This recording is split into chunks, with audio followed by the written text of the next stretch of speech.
afford anything, but not everything. Every decision that you make is a trade-off against something else. And that's true not just for how you spend your money, but also how you spend your time, your focus, your energy, how you spend your attention. It's really about how you spend anything in your life that is a scarce or limited resource. And so the questions become twofold. Number one, what matters most to you? And number two, how do you align your daily decisions to reflect that? Answering these two questions is a lifetime practice, and that is what this podcast is here to explore. My name is Paulette Perhach. I'm the host of the Afford Anything podcast, and today we have New York Times writer Paulette Perhach on the show with us. Now, there are several things about Paulette that are fascinating. First of all, let's get her resume out of the way. She's been published in the New York Times, Slate, ELLE, Marie Claire, Cosmo, so she's a very well-known, acclaimed journalist. She catapulted to fame as a bit of an accidental personal finance writer after she wrote this article called The Story of an F-Off Fund. And the article that she wrote tells the same narrative twice. In scenario A, the protagonist of the story doesn't have an emergency fund. And in scenario B, the protagonist of the story does. And so she tells exactly the same story, but on these two separate tracks, and in doing so, she demonstrated the power of an emergency fund, or as she calls it, an F-off fund. And that story that she wrote went viral. It was read more than 1 million times. It was translated into multiple languages, and it really brought her into the personal finance fold. But that isn't why I brought her on the show today. We do talk about that at the very end of the interview. But the reason that I brought her on the show is because our stories are quite similar. Paulette is a lot like me in that she and I both wanted to travel and wanted to write, and so we just started doing it and figured out the money part as we went along, with varying results. People talk about FIRE, financial independence, as a fully funded lifestyle change, but Paulette made the lifestyle change, or more accurately, she never went into a cubicle lifestyle in the first place. She has, for her entire life, forced her work and her career to fit around her life rather than vice versa. And so we're going to talk to her about exactly how she's done that. Right now, here's Paulette Perhach. Hey, Paulette. Hello. I wanted to talk to you because your story is very similar to mine in that both of us, if you think of FIRE, financial independence, retire early, as a fully funded lifestyle change, both of us made the lifestyle change first, and then after deciding to live this unconventional life, on the other side of that, we were scratching our heads going, wonder how I'm going to fund this. Mm-hmm. I'm coining a term for that. I'm going to call it water. Okay. Yeah. Water is in it might dry up any moment. Oh, water is in you go with the flow. But, both of those are accurate. Or it might just turn to ice. Yeah, definitely. If I had a lot of cushion behind the lifestyle, would be nice. But yeah, I pretty much jumped off the cliff and then assumed the water would catch me on the way down. Jumped off the cliff and tried not to drown. Definitely, yeah. So tell us about your life, because our origin stories are very similar. Take us to 18-year-old Paulette. 18-year-old Paulette was reforming after my dad died when I was 17 in an accident at work one day, which is really a formative experience for me. Just coming home one day and seeing like, oh, there's your shoes, there's your watch, there's your clothes, and you are just gone one day. To me, after that, sitting in an office for 35 years at a job I didn't really like was not a thing I was going to do. I was like, I'm going to go into journalism. So I got my degree in magazine journalism really as a way to have all those experiences that money could usually buy, because I had a pretty crazy childhood with money. My family went bankrupt when I was 8. And then we kind of tumbled from there. And then we were kind of just starting to get back on our feet when my dad died. So really flopped out into adult life, just flailing. My first big travel experience was when my sister was stationed in the Marine Corps in Hawaii and invited me out for the summer. So I went out for the summer and had my 19th birthday out there. And that was my first whoa, this is wild and I love it kind of experience. Then I graduated. I interned at some magazines. Let me pause you before we get to the graduation. Let's stay on childhood for a while because there's a lot going on there. Yeah, there's a lot going on there. Let's go back to 8-year-old Paulette then, Oh, God. so that we can take this in chronological order. Okay. Your family declared bankruptcy. What do you remember from that experience? I remember that when the phone rang, both my parents said, "Don't answer it." Wow. I remember one day I was home alone and the phone rang and I picked it up and this guy asked for my dad. And then now I know it was a bill collector. And he said to me, that I've been trying to get in touch with him. And he said to me, "Your parents are in trouble." So I really stopped spending a lot of time at home. I had my 2 best friends and I would just try to spend as much time over their house as I could. It was really scary. I knew my parents were in trouble and they didn't have the power to protect us from whatever was going to happen. So then we lost our house. It was just a really scary time. It wasn't about the material possessions. It was about seeing your parents really sad and not knowing what to do. That's a really scary feeling as a child. And I'm still trying to pick out how that relates to how I deal with money today. I think it really affected me more deeply than I realized at the time. Wow. Did your parents talk to you directly about money? Did they ever sit you down and say, something's going on? Or did you catch contextual clues? I mostly caught clues. That was the thing. My mom sometimes says, I feel like I talked to you too much about it, but we didn't really get... There was just like the constant like, no, we can't get that. No, we can't get that.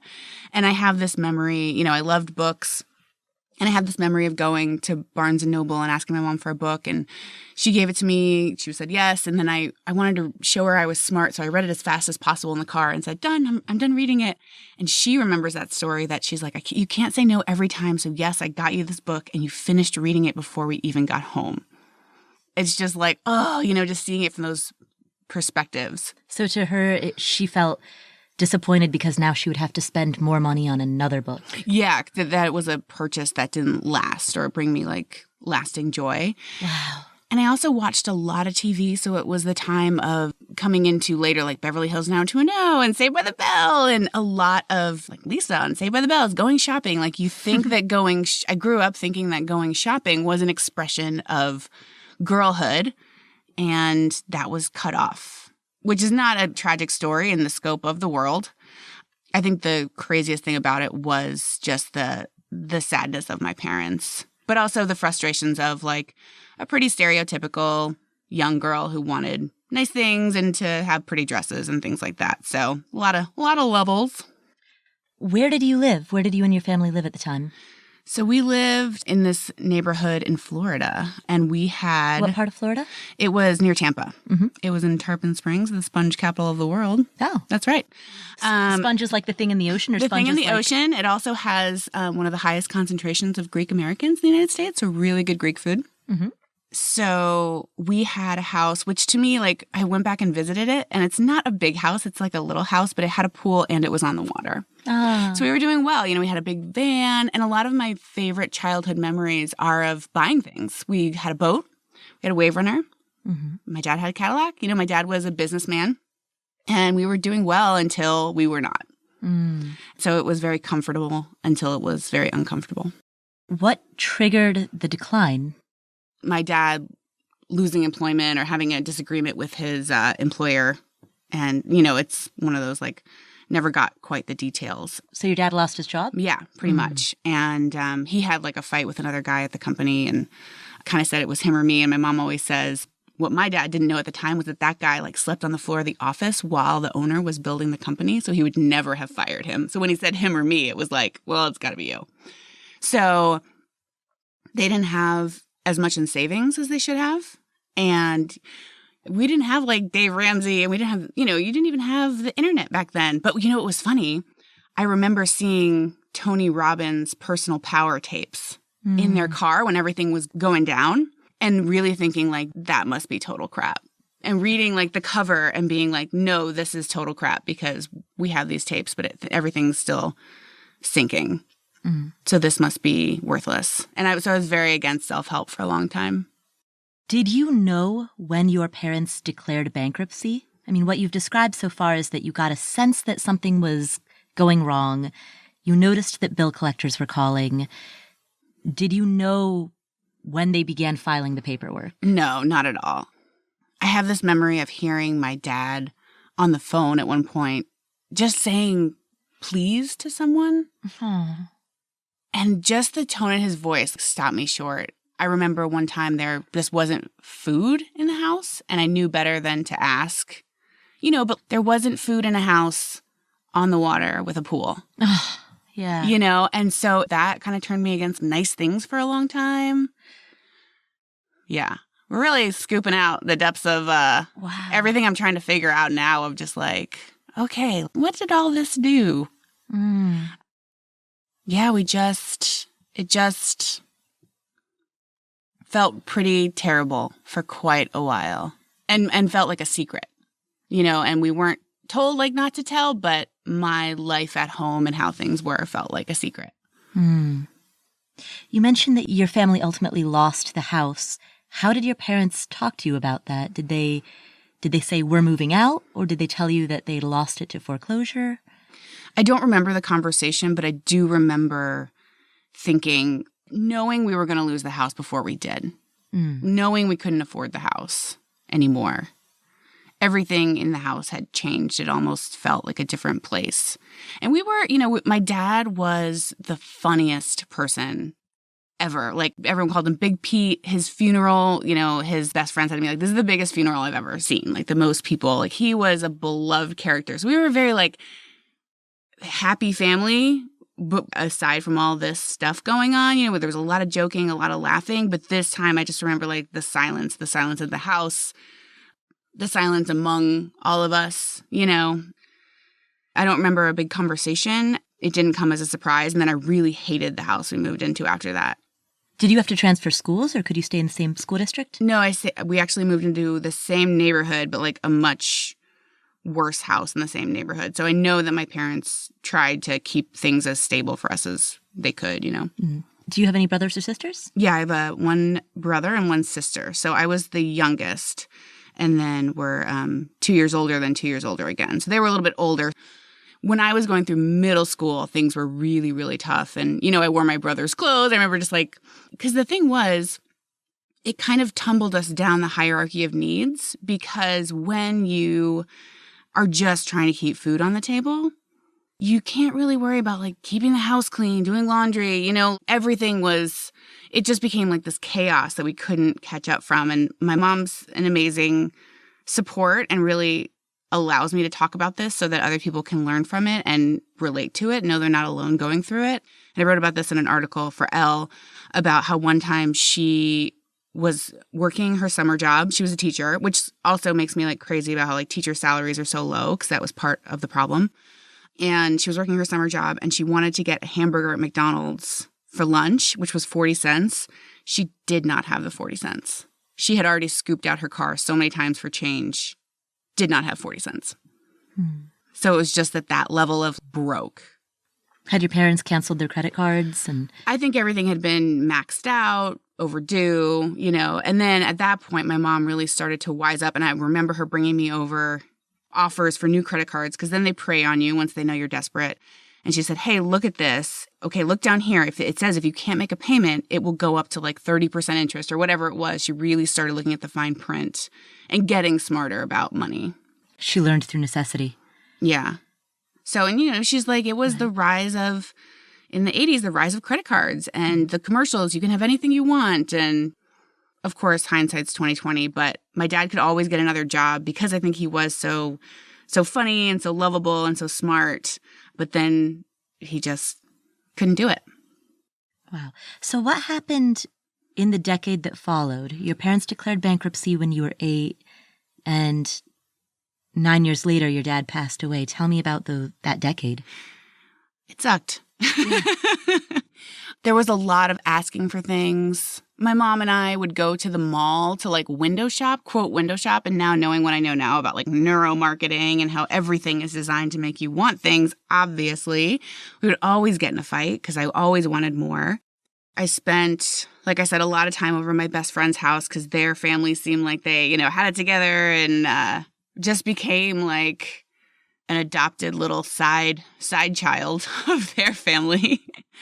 And they're still my best friends. And it's so funny. their mom actually packed my lunch in high school, and my mom paid her to do, like, because I would just spend the night so often that, like, she'd be like, Paulette, do you need a lunch? And, like, I don't know, they worked it out to where Jerry packed my lunch in high school. It was so funny.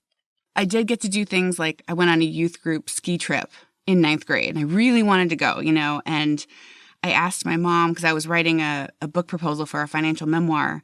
In the 9th grade? No, like recently. Oh, okay. In 2016.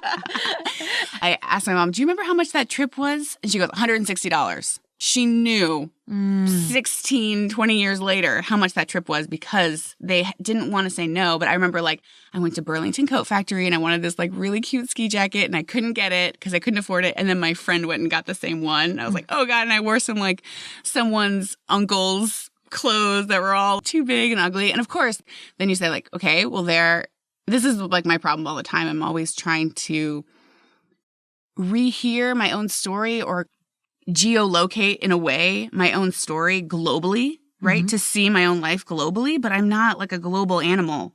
I'm an animal that's used to comparing, like we evolved to compare ourselves to the people around us, right? Like our reference groups. Mm-hmm. So to me, it caused me emotional pain that I was like the floppy wearing someone's uncle's XXL jacket. You know, I wanted to be the cute girl in the cute silver ski coat and I wasn't. So it's like, well, get over it. No one cares. But also it's like, well, that's how it felt at the time. So always going back and forth with that, with those kind of stories and wondering how valid they are of being told even. But that's the way it felt at the time. Well, it's your emotional truth. Yeah, Absolutely. It was my emotional truth at the time as like a 14-year-old girl who wanted to be cute or whatever. And, you know, everyone wants to be the like well-dressed. It was always trying to catch up with people around me and being pouty that I couldn't and blaming my parents. I started working at an ice cream store when I was 14.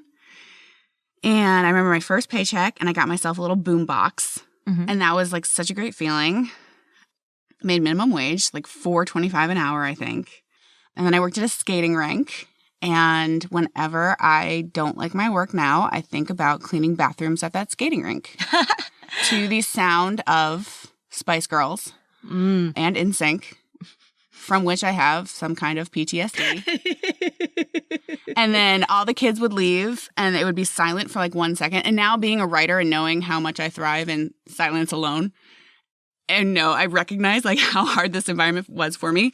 All the kids would leave. They would turn off the music for like 1 second. And then my boss loved Shania Twain. So then it was like, and then I would have to like clean whatever disaster mess some child left, some poor sick child. If I went to open a stall and it was locked, I was like, oh God, here we go. I'd have to crawl under the stall on like the moist floor with like roller skate lines through the dirt and then discover whatever horrifying nightmare this child would rather lock the door and leave the stall than open and show to the world and then clean that up.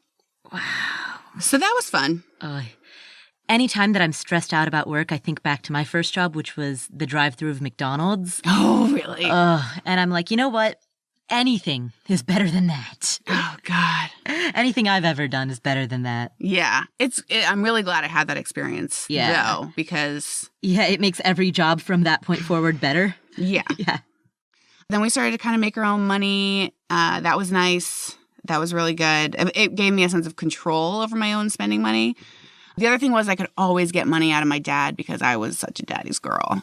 And my poor dad would like give me money and then my mom would get mad at him for giving me money. It was rough. I knew how to work the system. And my dad would always let me keep the change. Money was, like now it's like ding, ding, ding, like money as love. Oh, God. Another topic for my therapist. Did you have a car when you were 16? I didn't get a car when I was 16. I got a car when I was 17. I got a 1989 Mazda 626. We rolled nickels to get that car. My parents said, if you can find half the money, we will find the other half. I think it was somewhere in like the $1,200 to $1,500 range. So I had to save up $750. So you had to save up $750? Yeah, and then I couldn't afford I couldn't afford to insure it or register it for like I think it took me 3 months to be able to afford to register my car. Or maybe I think you had to get registered to get insurance. I think I drove uninsured for 6 months as a 17-year-old, which is a great idea. Wow. And I didn't know how to drive a stick, and we just like got me a stick shift. That was like the worst month of my life. I remember we went through the McDonald's drive-thru and my dad was in the car. It took me like 5 minutes to get from the first window to the second window. I kept stalling. And the women at the second window just leaned out and were like, they were like pep talking me. They were like, you got it. Just let it out easy. You can do it. So yeah, now the phrase prepare for success is like, yeah, in my life. And I know that's a thing. And that wasn't a lot of how we rolled yeah. when I was young. That's so funny. So I also learned how to drive a stick shift out of necessity after buying a cheap car. And it was when I bought my $400 car. So I spotted a flyer for this car. This car was $450. I went to the seller and I was like, I'll give you $400 for it. And he was like, no, it was originally priced at $500. So $450 is already a deal. And I was like, sorry, man, I'm giving you $400 for it. And we went back and forth and back and forth.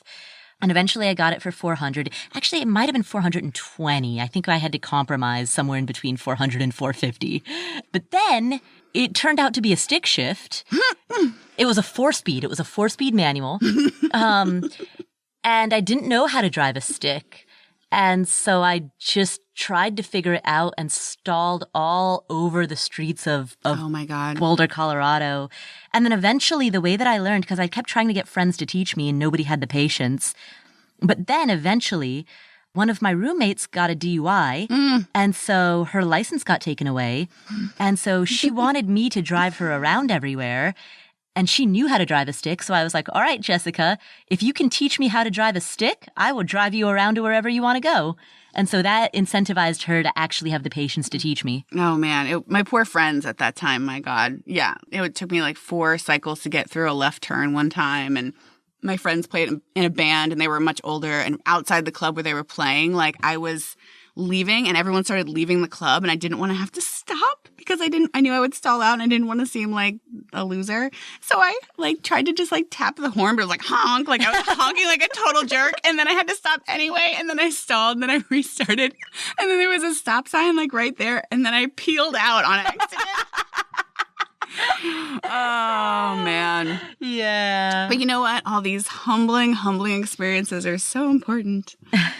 Oh, yeah. So another thing I did was I like signed up to go to Finland for the summer. You could get a scholarship to go to Finland. And otherwise it was like $12,000 and I almost made it. And then I didn't. And I was 13. And I just remember being so bummed that I couldn't just pay to go. I had to like convince someone and charm someone. I think that's kind of an interesting theme of life is like charm as a replacement for money, like a value. Like I remember being over my best friend's house and it's like, as long as I can be like clown best friend that everyone wants to have around, I'll be allowed to stay for dinner and things like that. So you would have food.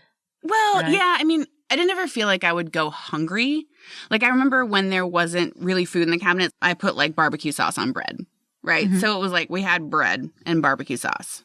They had better food. They had Sunny D. It was amazing. And bagels. I joke with Jerry. I'm like, if I ever... Jerry is my best friend's mom.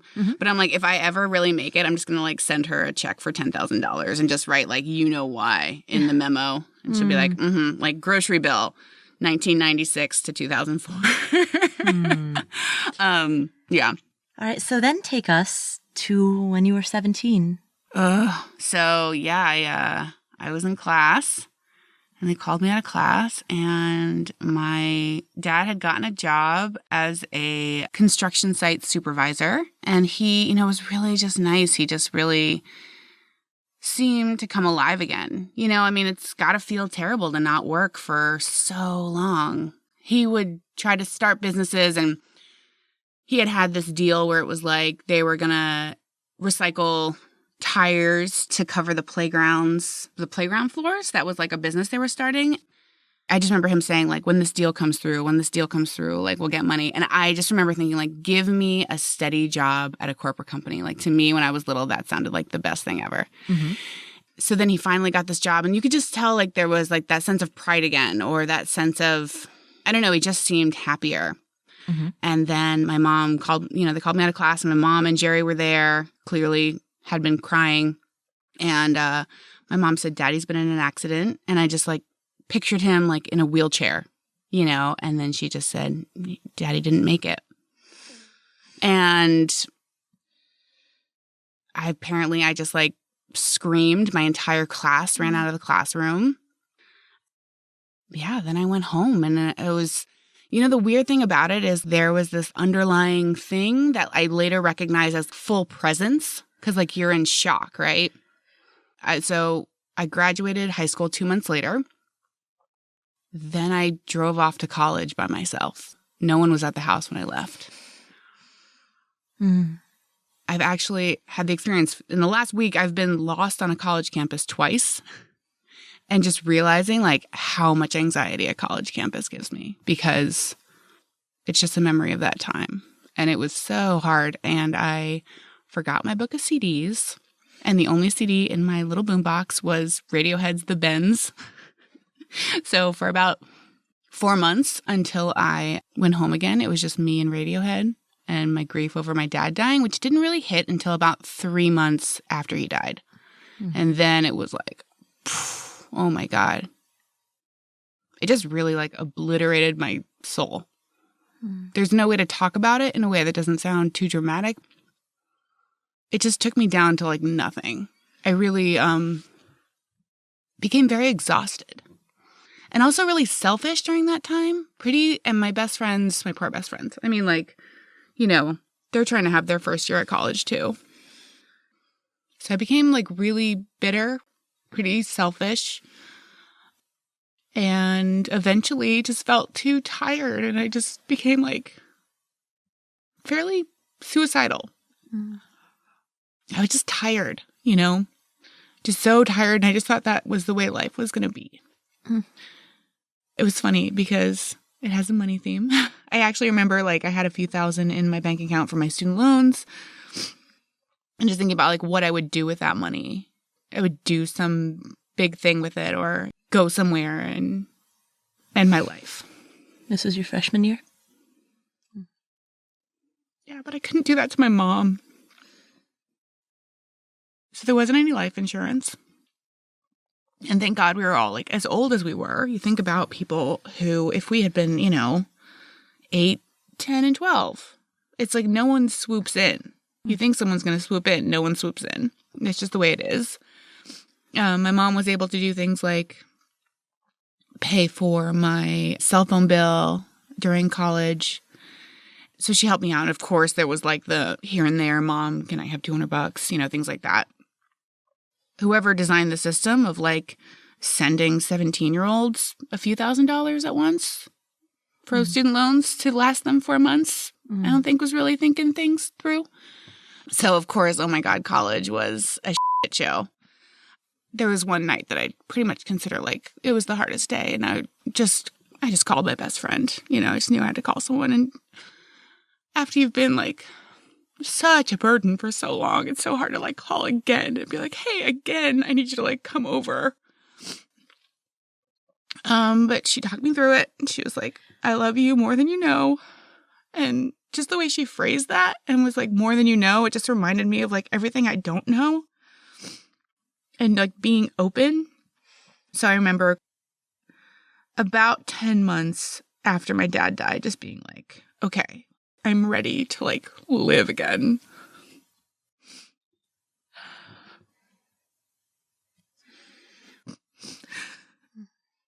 And then my sister, who lived on a Marine base, invited me to live with her for the summer in Hawaii.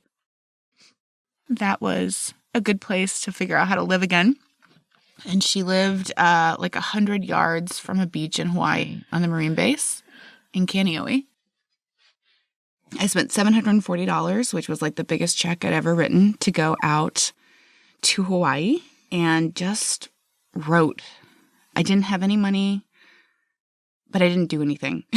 I just walked to the beach every day. And because the beach was on a Marine base, I had this huge, beautiful beach to myself most of the days. It was crazy. And I made a friend and rode around in his old VW Bug. And I made jewelry. I considered that as my profession for a little bit. I was really into making jewelry in college. Sold a little bit of my jewelry. And I remember one of my sister's friends sent me like a little congratulations card for getting my first jewelry in a store, which was really cool of her to do. And just thought about like, okay, let's live in this world where like everything that matters can be taken away at any second. Mm. And I hadn't realized it at the time, but I have generalized anxiety disorder. Mm-hmm. So that got really mixed in with the grief over my father's death. So I didn't recognize that at the time. And now I do. So just living with that and trying to write my way out of that or figure out how to feel good consistently was important to me. We did just cheap stuff. We didn't do much. When I got home, a virus went through my friend group called buying a puppy. And I was swept up in the mania and got a puppy like an idiot. Because if I can't take care of myself, why not get another animal I can't take care of as well? So we all had dogs. And then that kind of negated me from doing things like studying abroad like I wanted to. Not that I had the money. I mean, that was the thing. It was like I always wanted the semester at sea, the study abroad. I have this neurotic thing about life where I want to check all these boxes off, right? Like I want or needed that very specific life experience. I needed to go to prom. I needed to get a yearbook. I needed to get a this. I needed to get a car at 16. Like I wanted that very, I don't know, what is that? It tells you that like you're really living or that your life is valid or something. Like I needed that, right? So I was really disappointed that I didn't get that. But I had a great group of friends and a lot of artists. I got my degree in magazine journalism, had a lot of anxiety. Like college was pretty hard for me. I drank too much because of something, now that I recognize, like I had anxiety. I have like social anxiety sometimes. I'm very much like an ambivert. So by not dealing with all that in the way that I should have, I drank too much. I spent too much money. I never lived within my means. Kind of stuff where like I had to get my friend to drive me to sell plasma one time. I bought a really cheap car before Hawaii. And then it turned out to be a lemon, and it was just on the side of the house the whole time I was in Hawaii under tarp. And then when I got back, the tarp had melted onto the car. And then like I had to sell it for $100. Just that kind of stuff. So bad. We worked in a leasing office during college, leasing terrible apartments. All this that's like funny now. What happens next? I interned at Health and Coastal Living magazine in Birmingham, Alabama, which was like real, like old magazine money buildings, which was really cool. Gorgeous buildings. And then at Coastal Living, just editing, tagging photos. I had to share this cubicle with this other guy. It was like when tagging photos first became a thing. We just had to go through so many photos, tag if there was a fireplace, if there was whatever, and write a caption. And I mean, we went... If you have to caption like 1,000 pictures of living rooms, you start to go insane. And then I got a job at a small paper in St. Augustine, Florida, making nothing, which you know how that goes, and having just the time of my life. It was super, super rinky-dink, super fun. And then I got $50,000 from the lawsuit of my dad's death. And I bought a house in Florida. You bought a house? In 2005. What? Yeah. I've known you for years and I didn't know that about you. Yeah. Do you want me to cry again about it? Wow. Yeah. Oh, there's an essay. Yeah. Just as context, I've known Paulette for a long time. Mm-hmm. And I've known most of this story. I did not know about the house in Florida. Yeah. I think because it's, you know how it ends. Yeah. Oh my God. Nightmare. But I mean, there were so many things about it that were red flags. But it was really like Seattle. It's so crazy because Seattle right now is like a land grab. Everyone's buying. It's like, oh, it's going to go up so much. That's how Florida was. Actually, where I lived in Florida was the fastest growing county in the nation. Mm. So I got this house I bought with a builder who was so clearly a shyster. And I was just like so young. I was 23.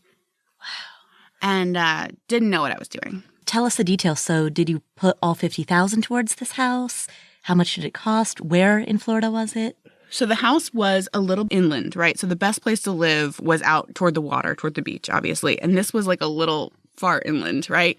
So it was a 3-bedroom house. I believe it was 147. And I did not put all $50,000 toward the house. Of course, being me, I put $10,000. I think I put $20,000 of the $50,000 into the house. I bought a $10,000 car. And so that leaves about $20,000. And I paid off a bunch of credit cards. I did not pay off my student loans, which I became a Dave Ramsey follower when I was paying off my student loans later in life. But if I I didn't have any framework for like what to do with this kind of money. The crazy thing was I was living in a house with this girl and my dog, her pit bull, and another dog. And her pit bull was kind of dangerous. And so she kept it sectioned off with a baby gate. So I'm getting this house built, and this guy is like I'll send you his mugshot. And you will say, how in the world did you buy a house from this guy? I was 23. Such an idiot. And there was a gravel road. He told me that would be paved. Oh, it was a dirt road. To this day, not paved. Should have gotten that in writing. So many things I should have done. So he's taking way too long to build the house. I'm feeling like this dog is more dangerous and more dangerous. And I really want to get out of the house. And I'm supposed to be out of the house in October. And I totally recognize it's going to take him longer to build the house. And he's like, oh, yeah, sure, hun. These things take longer. This is how things go, whatever. Blah, blah, blah. Then I have to tell my roommate I need to stay longer. November, I'm in my house. I am doing crafts, listening to lady folk rock, and decide to get a glass of water. Walk out into the living room. The pit bull sees me from the kitchen and just starts hauling ass toward me. And so, just in case the baby gate fails, I jump up on the couch. Well, let me tell you, baby gates do not hold back pit bulls. Also, dogs can jump on couches. Wow. So the dog jumps up, grabs my arm with its teeth up here. Oh. Is like using me like a chew toy. Its owner finally gets it off me, and then I run toward my room, and then I hear dog nails on the floor. So recognizing I would not make it to my room, I turn and try to kick the dog off me. Doesn't happen. Ends up grabbing me by the thigh, gets me on the ground. She gets it off me again, finally. And my arm was just puncture wounds, but my leg looked like a mini shark attack, like a lot of innards. So then I have to move in with my other friend.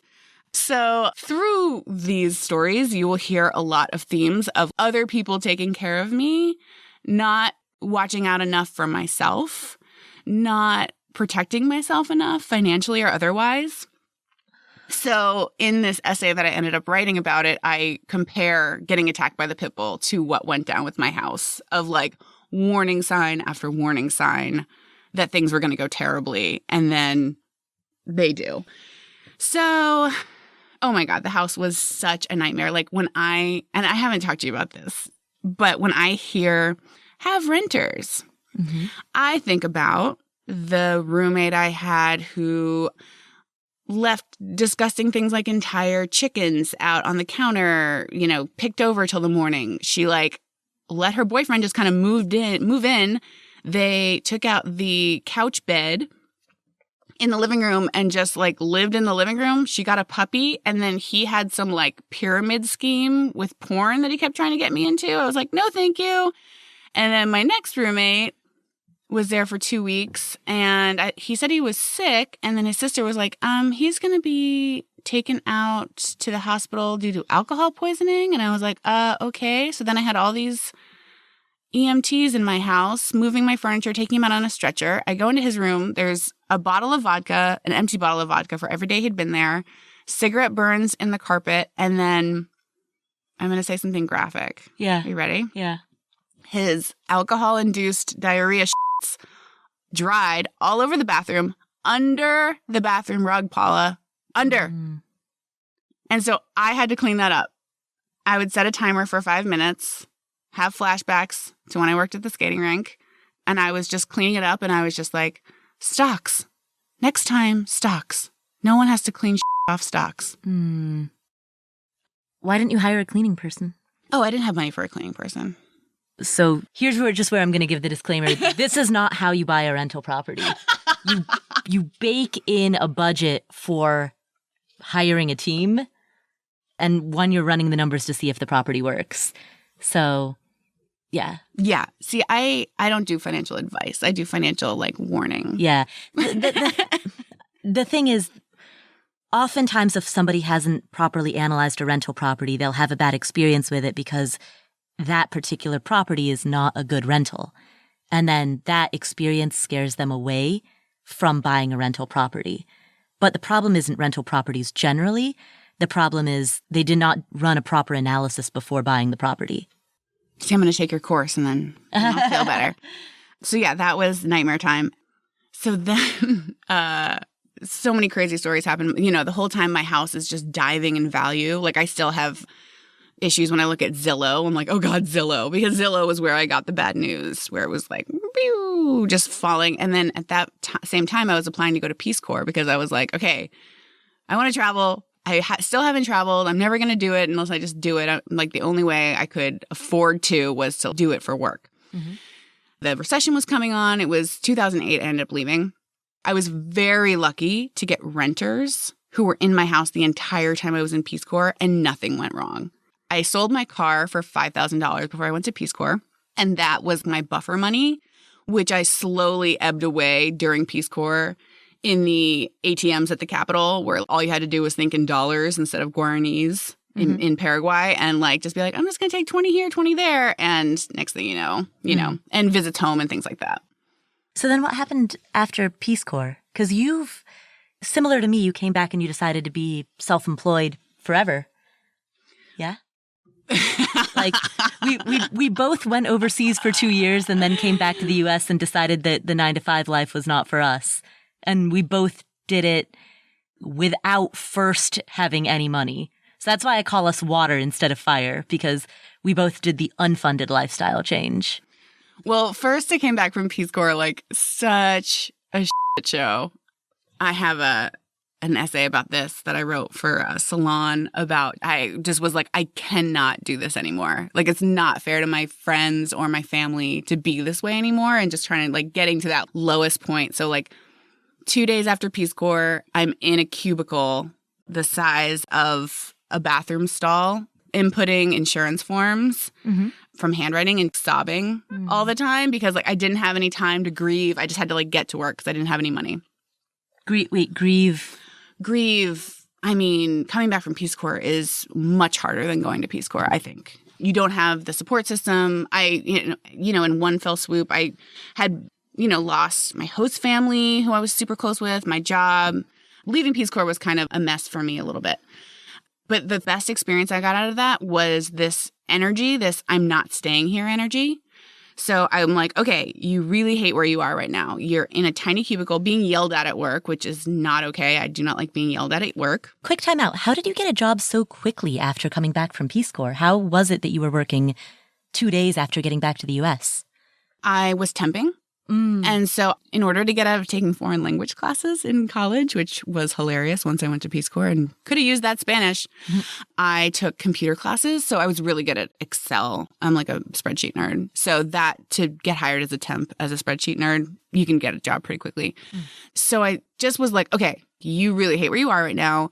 What are we going to do? And I decided that I was going to study 10 key. So that I could input the numbers faster. So every day I would do a little 5-minute lesson on 10 key and just do that. Because I'm like, I'm going to use this to launch myself forward in the tiniest way. Because you can't just sit when you're in a bad situation. That's what I've learned. Move forward. So the temps in general were treated with disrespect at that company. This one woman yelled at us. I then moved up to working as an administrative assistant for one of the executives. Stayed there long enough to hear the woman who yelled at us get yelled at for her attitude by the CEO, which I gotta say I really enjoyed. Then moved to Seattle. I was waitressing for a while. At that point, my house started going into my renters they were supposed to do rent to own for $200,000, but now the house was worth $75,000. So they were like, we'll give you $90,000. So then they stopped paying rent. I stopped paying my mortgage. I'm getting letters from Bank of America saying, I'm $30,000 behind on my payments, which is real fun. Making $300 a week as a waitress. Really low money. My pit bull attack money came through, which was $750, and that's the only way I made it through the summer.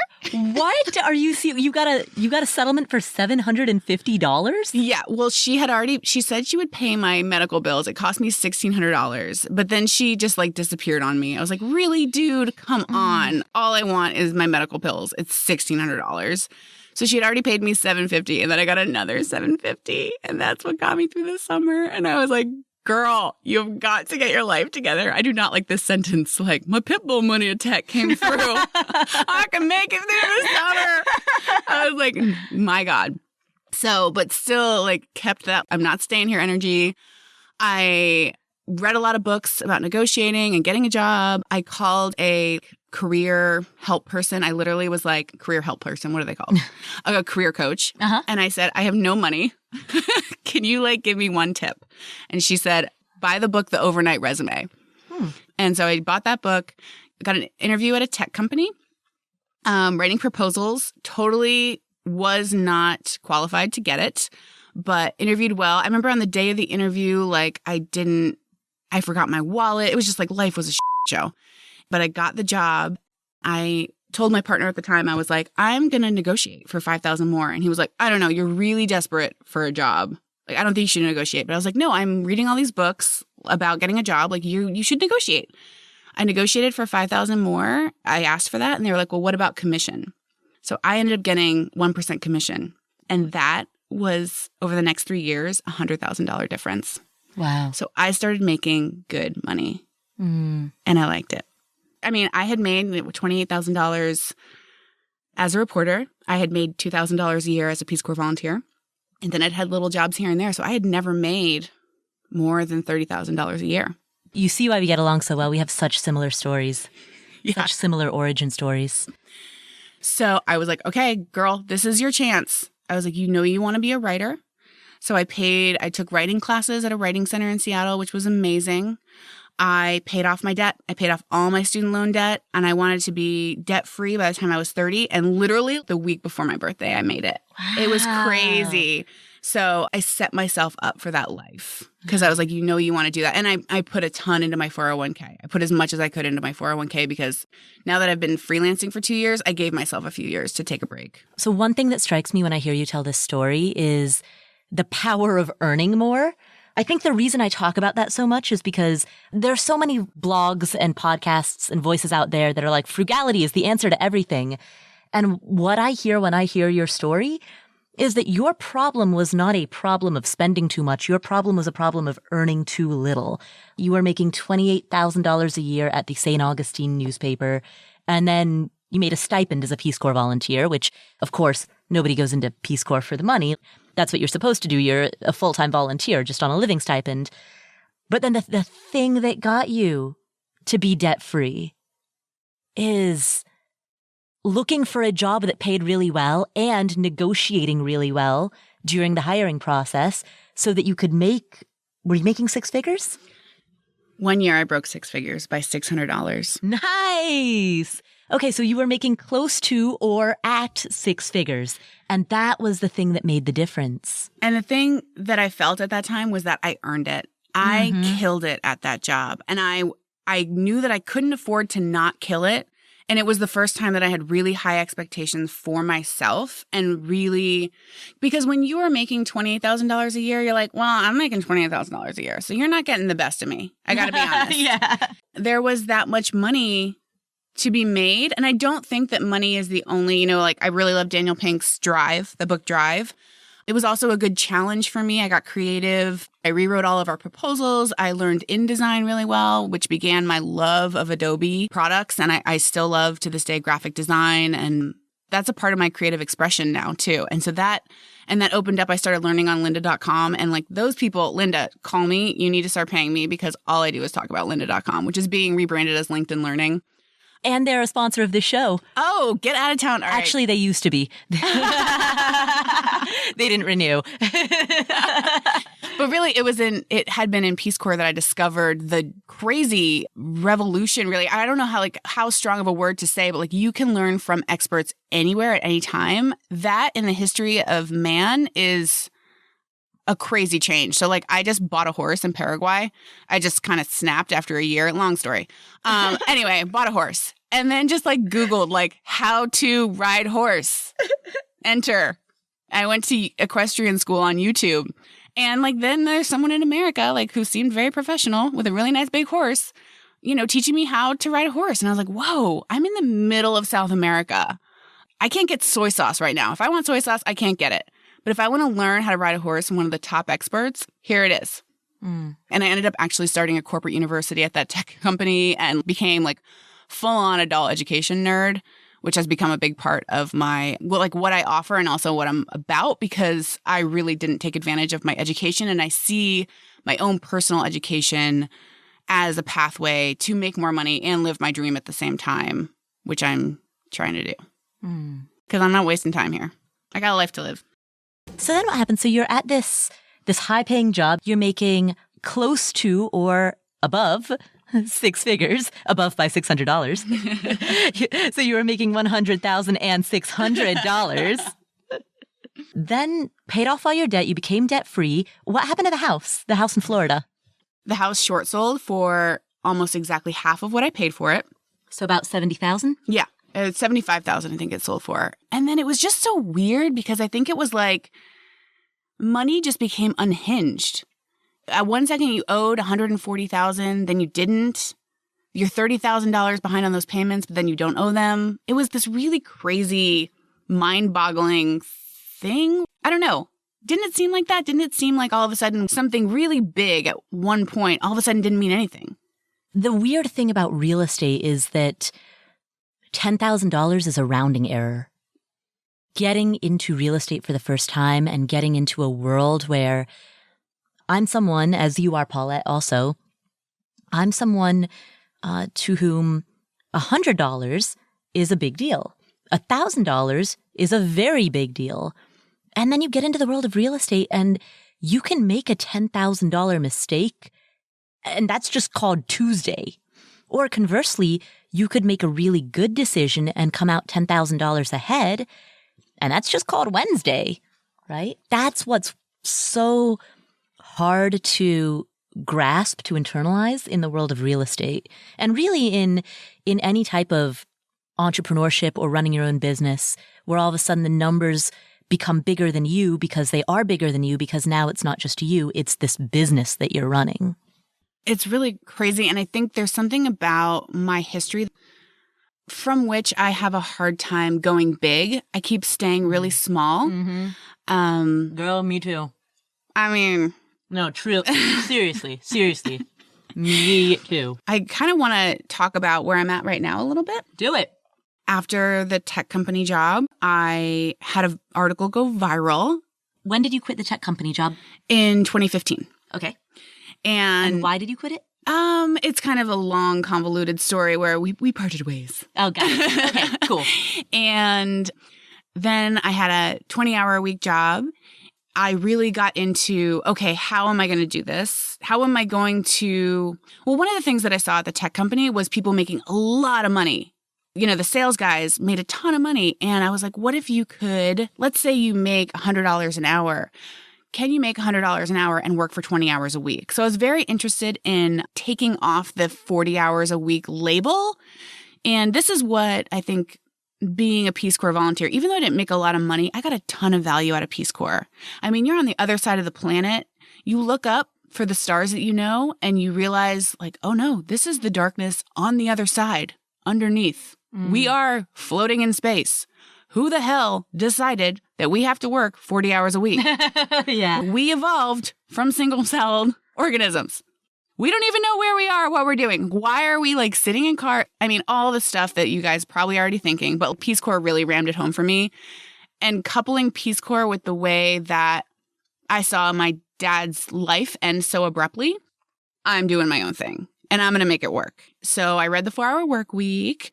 Then I decided I wanted to get into adult education. I wanted to be a writer who helps writers be writers. That was my thing. And so I started freelancing and doing all kinds of writing. I have written 4,000 words on eye makeup remover. Oh. Thank you very much. I got $2,000 to do that. Wow. You didn't know there were 4,000 words about eye makeup remover, but there are. That's 50 cents a word. That's solid. Yeah, that was good. So really doing an online course for writers. And then that online course got picked up as my book, Welcome to the Writer's Life. And now I'm doing writing coaching. And then in 2016, I had an article go viral, which was really crazy. After probably 10 years of studying creative writing and learning about narrative, I had an article published that I got paid $40 for.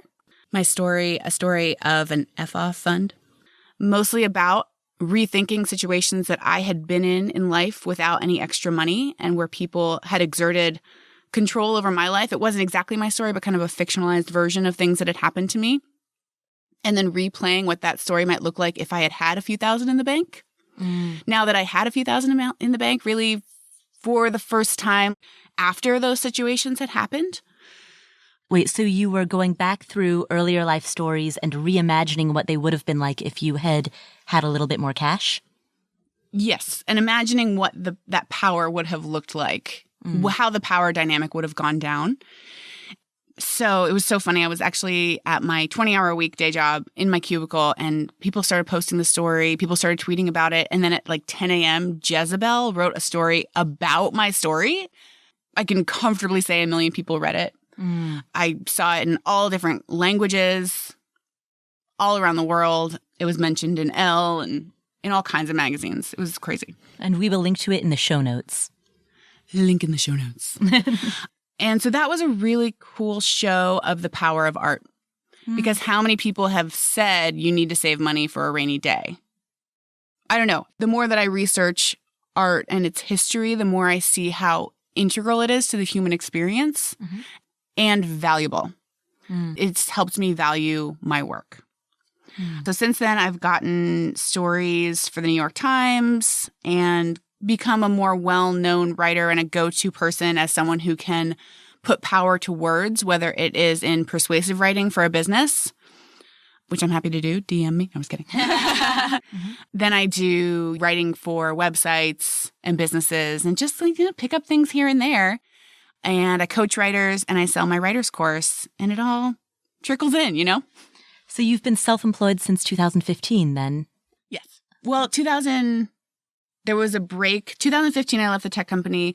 There was a break for a while, and then I worked in 2016. And I think I left, the last time I worked for someone else was like early 2016. It's a wild ride. Oh my God. I was not prepared. I'm still just like, oh, I run a business. Like you say, like, I'm going to be a freelance writer. No, you're starting a freelance writing business. You have your departments. Like, what's your operations department looking like these days? And I got to tell you, probably for a lot of freelance writers, not great, because we don't think about it. Right. What are operations? Your marketing department, which I hate. I don't want to be all about myself and send a newsletter that says, hey, come to me for writing coaching. But I do, because I would like to make a living at it. I'm getting better at that. Okay, so you've been fully self-employed since 2016, doing the thing that you love. And one of the things that strikes me about your story, not just now, but throughout, is that you have been guided first and foremost by what you want to do. When you graduated from college, you worked for a magazine and then for a newspaper because those were things that you were passionate about. Then you went into the Peace Corps because that was a meaningful experience.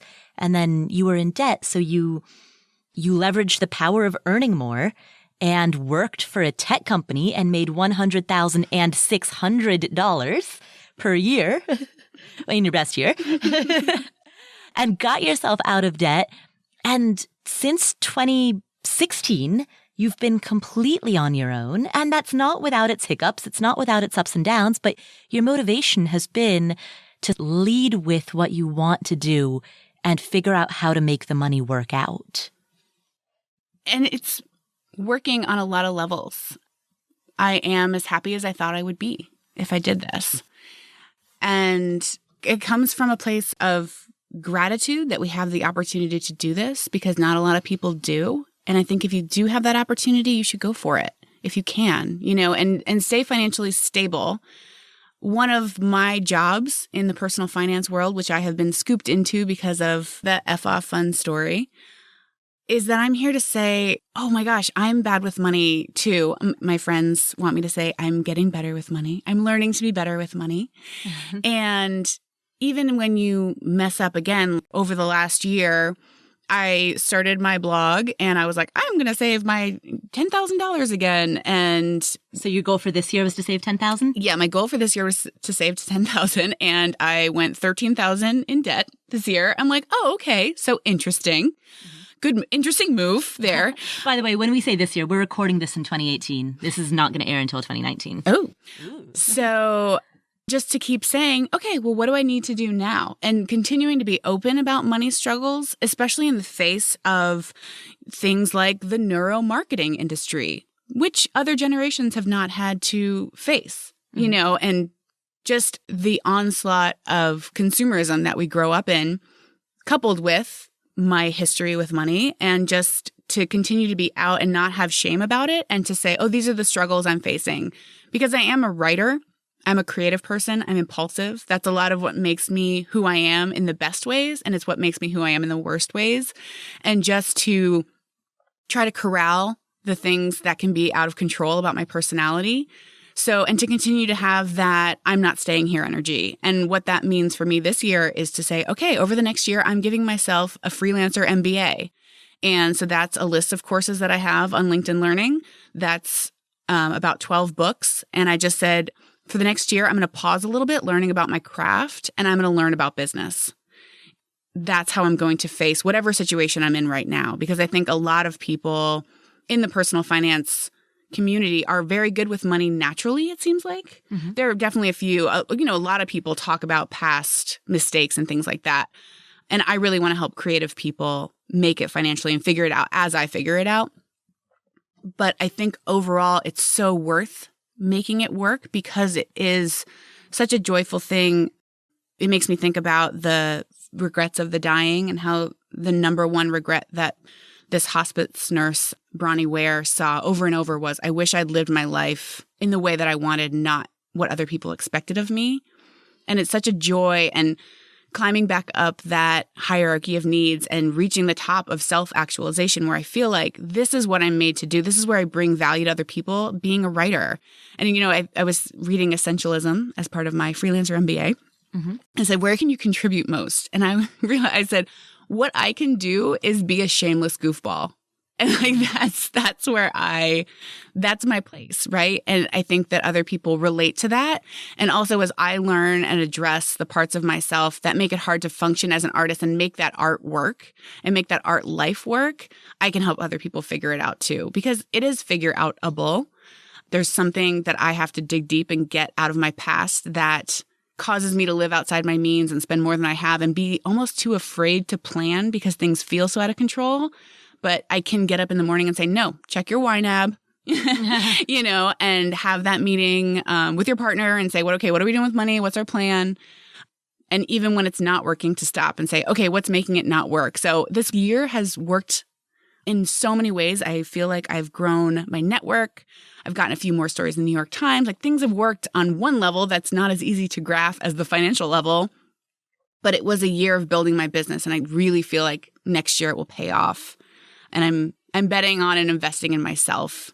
I feel that I'm on the path to success, even though it's been a little rocky over the last year. So it feels 100% worth it. Nice. Well, thank you, Paulette. Is there any final takeaway that you would like to leave people with? Yeah, I think if you're saving for financial independence in order to do something creative, that's amazing. And that's a really great way to go about it. But don't wait until you have financial independence to start, because you really only get better at doing the thing by doing the thing. So start to carve out time now. Start to own that identity now, even when you have a day job. Like when I had worked at a tech company, I would say I'm a writer, but my day job is in tech. I owned that identity even before it was a full-time thing. start to learn from the masters, start to learn your craft, and really set yourself up to go into that fully. And I think that starting with whatever you imagine that you'll do once you're retired will really help you stay on the path if you're doing it by way of financial independence, to say like, yes, I like my best hour of the day is the day that I get to play the piano or, throw pots. So start to follow the people you love on Instagram and follow the hashtags and get into the community a little bit and start to identify as that. And then it'll make it all the more easy once you are in that world. And then once you're FI and you want to really go for it, remember that you are in sales. You're going to be selling, you're going to be making something and selling it. So learn about sales, and that you are running a business. So really come to it with the awareness that you're an entrepreneur and getting that entrepreneurial education and bringing that entrepreneurial spirit with you if you want to make money doing it. Nice. Awesome. Thank you, Paulette. And where can people find you if they want to connect with you?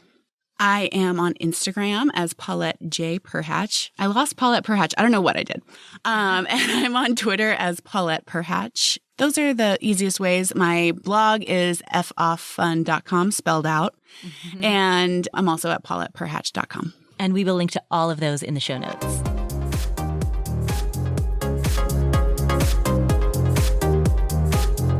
Thank you, Paulette, for sharing your story. What are some of the key takeaways that we can learn from this conversation? Here are 9. Number 1, when we frame things in a global perspective, your life may be full of first world problems. However, that doesn't diminish them. They are still emotionally valid. They are still problems that impact you and that affect you at a deep level. I went to Burlington Coat Factory and I wanted this really cute ski jacket and I couldn't get it because I couldn't afford it. And then my friend went and got the same one. I was like, oh God. And I wore someone's uncle's clothes that were all too big and ugly. And of course, then you say like, okay, well this is like my problem all the time. I'm always trying to rehear my own story or geolocate in a way my own story globally, right? Mm-hmm. To see my own life globally, but I'm not like a global animal. I'm an animal that's used to comparing, like we evolved to compare ourselves to the people around us, right? Like our reference groups. Mm-hmm. So to me, it caused me emotional pain that I was like the floppy wearing someone's uncle's XXL jacket. I wanted to be the cute girl in the cute silver ski coat and I wasn't. So it's like, well, get over it. No one cares. But also it's like, well, that's how it felt at the time. Wearing someone's uncle's hand-me-down jacket on a ski trip rather than buying your own jacket. Sure, that's the epitome of a first-world problem, but it's still emotionally valid. And so that first key takeaway is not to discount your emotional truth or the emotional truths of others. We're not here to compare our lives to anybody else's. This is not a who had it worse pissing contest.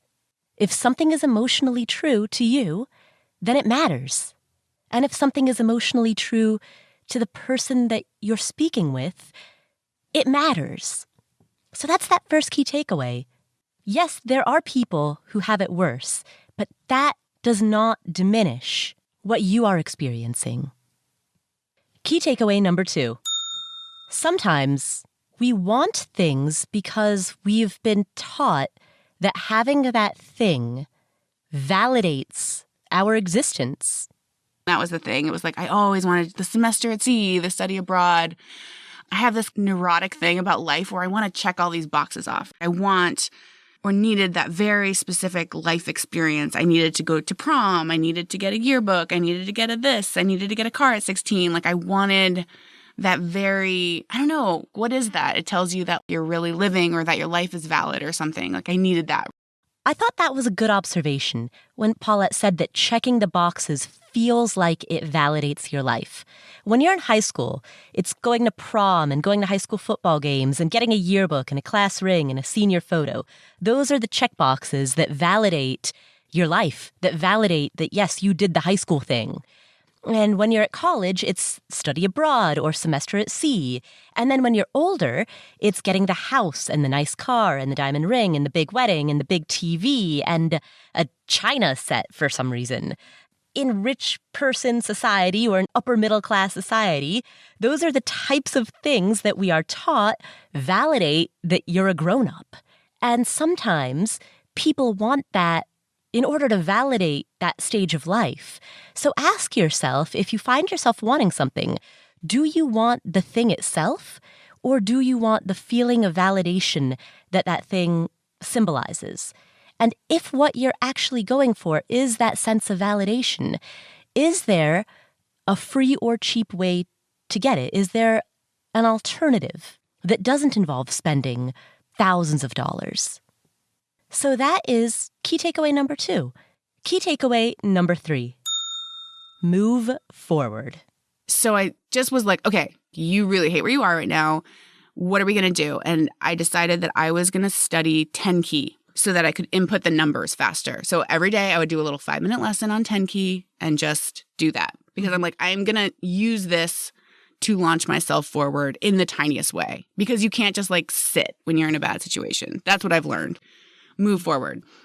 Well, she says it right there. She did the opposite of what many people do. Many people complain, make excuses, and don't do anything to move forward, no matter how tiny that step might be. Whereas Paulette, she took a 5-minute lesson a day, and it was a way that she could take one small step forward. She didn't like where she was, she didn't like the life circumstances that she was in, and she didn't just wallow in it. She figured out something that she could do, however small, to get her on that path out of there. That's key takeaway number 3. Keep moving. Key takeaway number 4. Always negotiate. I told my partner at the time, I was like, I'm going to negotiate for $5,000 more. And he was like, I don't know, you're really desperate for a job. Like, I don't think you should negotiate. But I was like, no, I'm reading all these books about getting a job. You should negotiate. I negotiated for $5,000 more. I asked for that. And they were like, well, what about commission? So I ended up getting 1% commission. And that was, over the next 3 years, $100,000 difference. It was $100,000 difference. That single decision that she made to negotiate her compensation was worth $100,000 over the course of 3 years. That is significant. One of the most powerful levers that you can pull is the earning lever.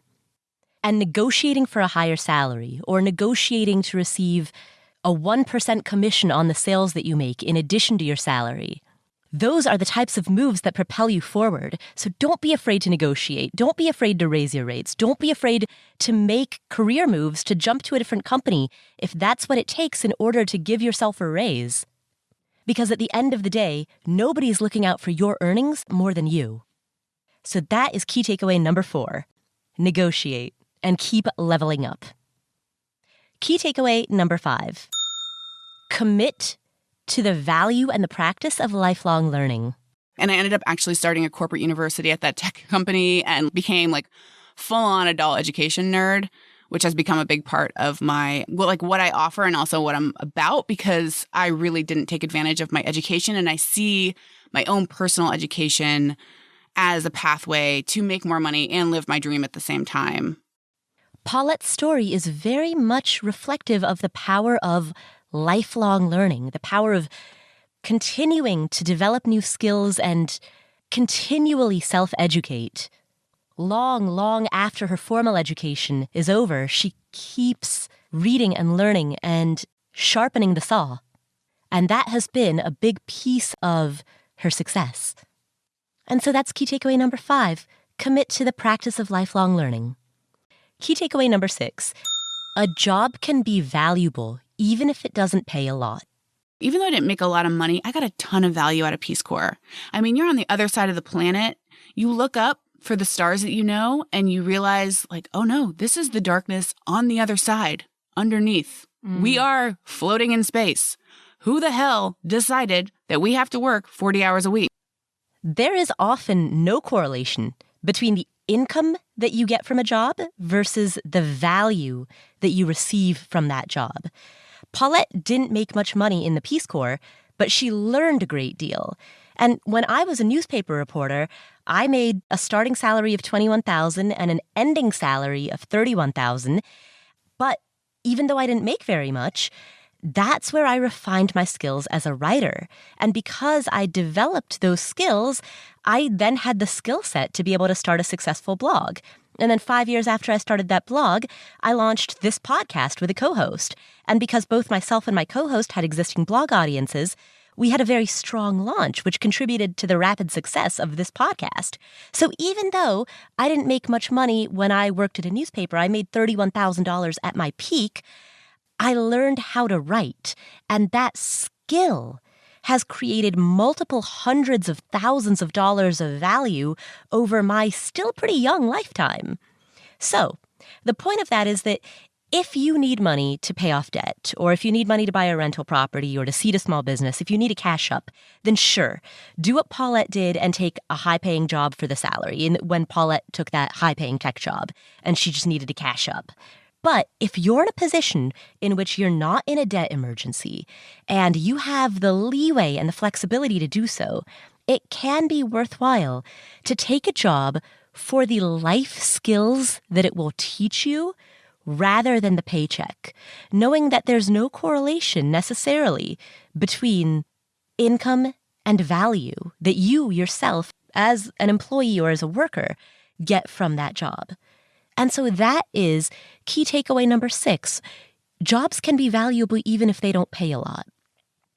And by the way, this same quote from Paulette, the quote that you just heard, leads to key takeaway number 7 as well. And that is, don't feel as though you need to work 40 hours a week. Your value comes from your results, not from the amount of time that your butt is sitting in a chair. And so that's key takeaway number 7. Don't be stuck on this 40-hour-a-week framework. Key takeaway number 8. Gratitude is at the center of everything. It comes from a place of gratitude that we have the opportunity to do this, because not a lot of people do. And I think if you do have that opportunity, you should go for it. You can live cheaply and follow your passions. And that is not an opportunity that everybody has. So if you have the opportunity to live frugally and spend only on the things that matter most in your life and take control of your time, well, that's awesome. Take that opportunity. Not everybody can do that, and you can. So be grateful for the fact that you can go for it, and then go for it. Finally, key takeaway number 9. Don't wait until you reach financial independence before you start pursuing bigger dreams and passions and goals. I think if you're saving for financial independence in order to do something creative, that's amazing, and that's a really great way to go about it. But don't wait until you have financial independence to start, because you really only get better at doing the thing by doing the thing. So start to carve out time now. Start to own that identity now. Even when you have a day job, like when I had worked at a tech company, I would say I'm a writer, but my day job is in tech. You don't have to wait until you're financially independent before you start beginning your creative pursuits. You can start that now. And then when you reach financial independence, if you choose to quit your job, that can amplify what you're already doing. But you're already doing it. You're doing it along the path towards financial independence. So whatever it is that interests you, whether it's working with animals or traveling or music or art, do it now. And do it after you reach FI, but do it now also. Those are 9 key takeaways from this conversation with Paulette Perhach. If you enjoyed today's episode, will you please do me a big favor? Share this episode with a friend or a family member. That's the single most important thing that you can do to support this podcast.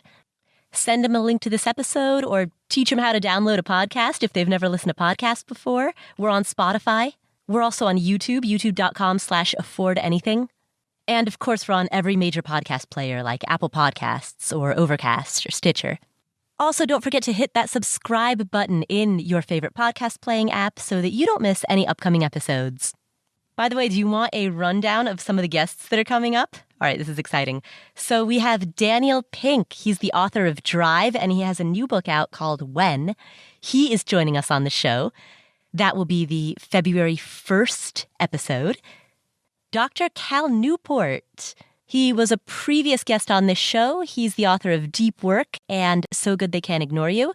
He has a new book about digital minimalism, where he applies the principles of minimalism to your digital life and ties that in with the financial independence philosophy.